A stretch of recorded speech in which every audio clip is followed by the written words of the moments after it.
Hello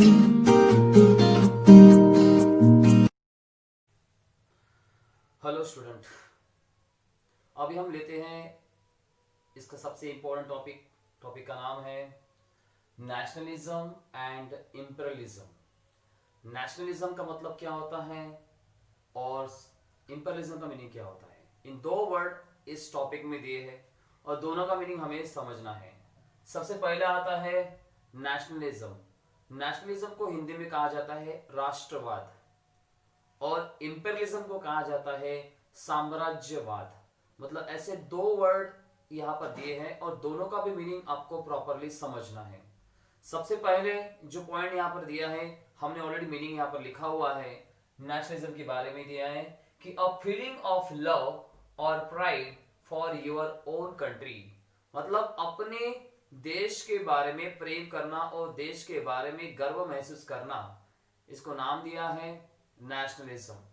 उनके लिए होता ऐसा, इन यूरोपियन कंट्री में हुआ ऐसा कि सब लोग अपना खुद का सेपरेट एक इंडिपेंडेंट देश बनाना चाहते थे।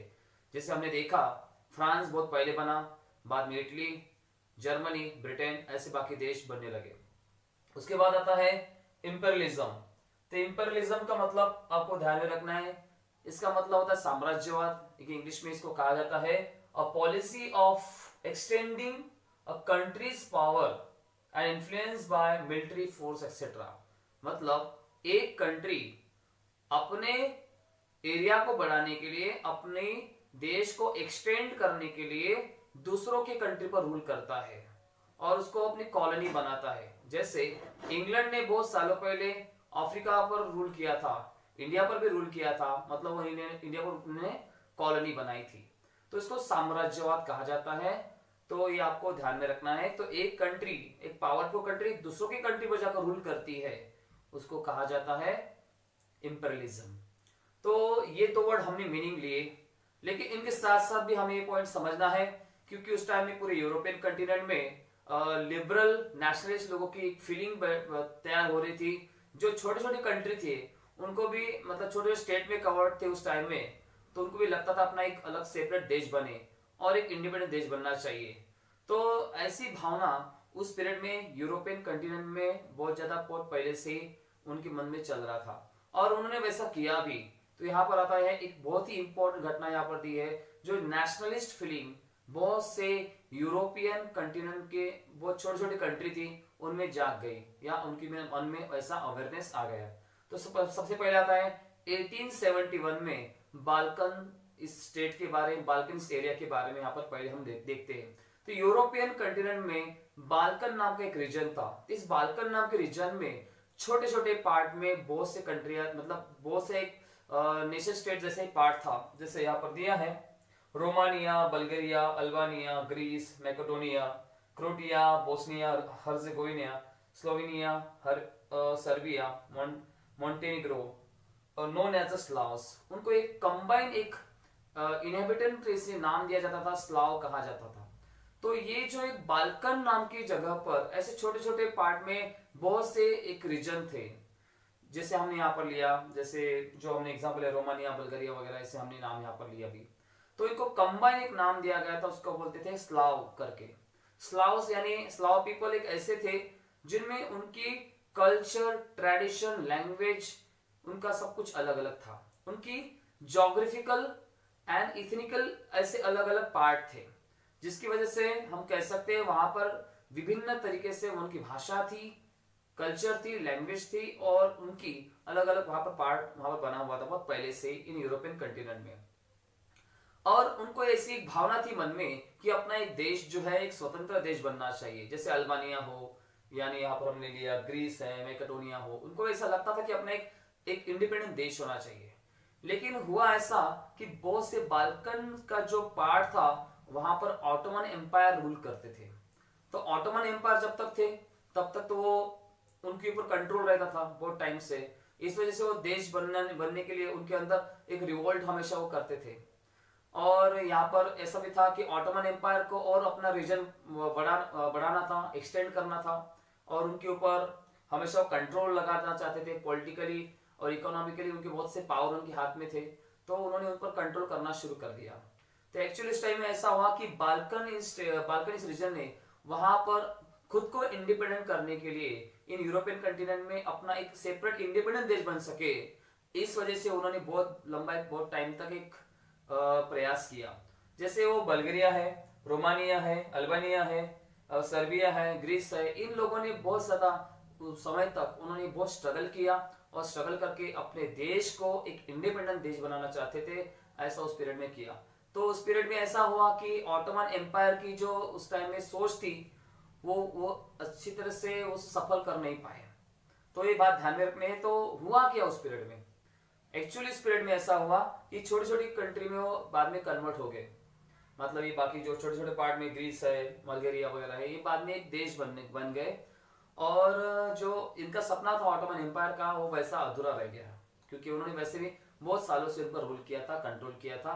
अभी उनके मन में नेशनलिस्ट फीलिंग जाग गई थी। उनको लगता था कि अपना एक देश इंडिपेंडेंट हो, जैसे कोई जर्मनी है, जैसे कोई जैसे फ्रांस है, इटली है, वैसे ही अपना एक सेपरेट देश होना चाहिए। भले अपना एरिया कितना भी छोटा हो, लेकिन अपनी कल्चर, ट्रेडिशन और इथनिक को लेकर उनको वो अवेयर हो गए थे। ऐसा उनको उस पीरियड में वहां पर हो गया था।